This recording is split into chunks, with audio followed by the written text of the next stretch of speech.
बिस्मिल्लाहिर्रहमानिर्रहीम। अस्सलाम वालेकुम दोस्तों, कहिड़ा हाल आहिनि? ठीकु आहियो? चाक चङा भला। ज़िक्र कंदासीं टाउन कमेटी सेठारजा में मुसलसिल एहतजाज आहे।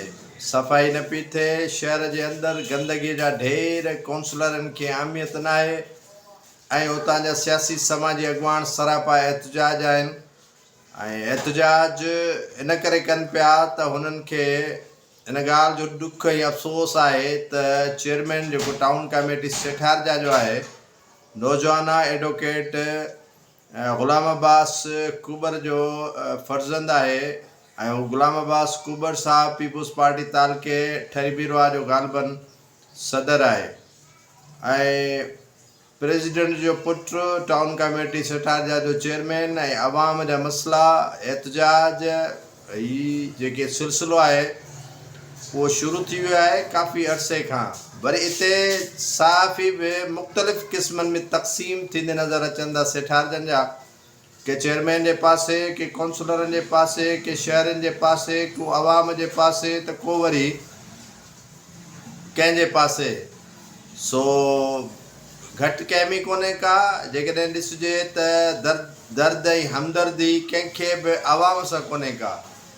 शहर सिंध जा पेरिस कोन थींदा, शहर सिंध जा तव्हांखे यूके जूं बाज़ारियूं घिटियूं नज़र कोन ईंदियूं त को ही पेरिस थी वियो आहे। ऐं सेठारजा जो चेयरमैन जे वस में ई कोन्हे का त हू शहर खे पंहिंजे पेरनि ते बीहारे या जेका शहर जी जेका सूरत हाल आहे उनखे बहितर करे सघे।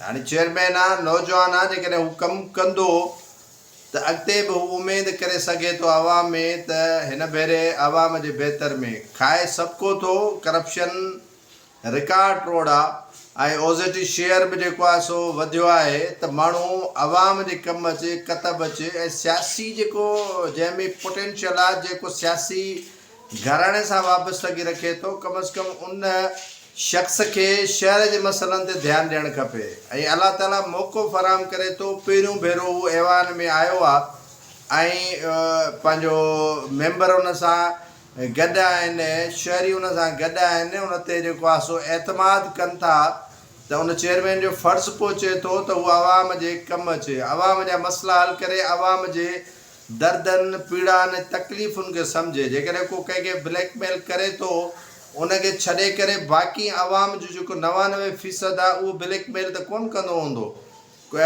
मुसलसिल तव्हां कम ते ध्यानु ॾियो, प्रेस कॉन्फ्रेंस करणु, सहाफ़ियुनि खे वठी वञी करे जेको आहे सो उते बीहारणु, या चेयरमैन जे ख़िलाफ़ कैंपूं लॻणु, एहतजाज करणु, एतिरा मौक़ा माण्हुनि खे फ़राहम छो था कयो त तव्हांजे ख़िलाफ़ु एहतजाज थिए? या तव्हांखे वरी काउंसलर वठी वञी इन सहाफ़ियुनि खे ॾेखारणु त सभु काउंसलर मूं सां गॾु आहिनि। तव्हां सां आवाम गॾु हुजणु खपे न। काउंसलर जो गॾु हुजण खां वॾी माना कोन थो रखे त काउंसलर तव्हां सां गॾु आहिनि या काउंसलर तव्हां सां गॾु बीठा आहिनि, भाङे भाईवार आहिनि। त काउंसलरनि जी ख़बर आहे त उन्हनि में डिस्ट्रीब्यूशन कीअं थिए पई, छा पियो थिए ऐं कीअं वहिंवार हले पियो, या त कंहिंखां ॻाल्हि ॻुझी कोन्हे का। बहरहाल इन सेठारजा टाउन कमेटी जे चेयरमैन जे ख़िलाफ़ु जेका मुहिम हले पई हिमायत ऐं मुखालफ़त में, उन खे ख़तमु थियणु खपे। ऐं चेयरमैन खे पंहिंजे काउंसलरनि समेत जेको आवाम जा मसइला हल करणु खपनि। हर वार्ड में सफ़ाई थियणु खपे, हर वार्ड जे माण्हुनि जा मसइला हल थियणु खपनि। ऐं इन एहतजाज जो मक़सदु इहो हूंदो आहे त चेयरमैन असांजे कमु न पियो अचे ऐं उन्हनि कमनि जी निशानदेही थिए पई त उन निशानदेही ते चेयरमैन खे जेको आहे सो एफर्ट्स वठणु खपनि, उनखे कमु करणु खपे, उनखे अॻु भरो थियणु खपे।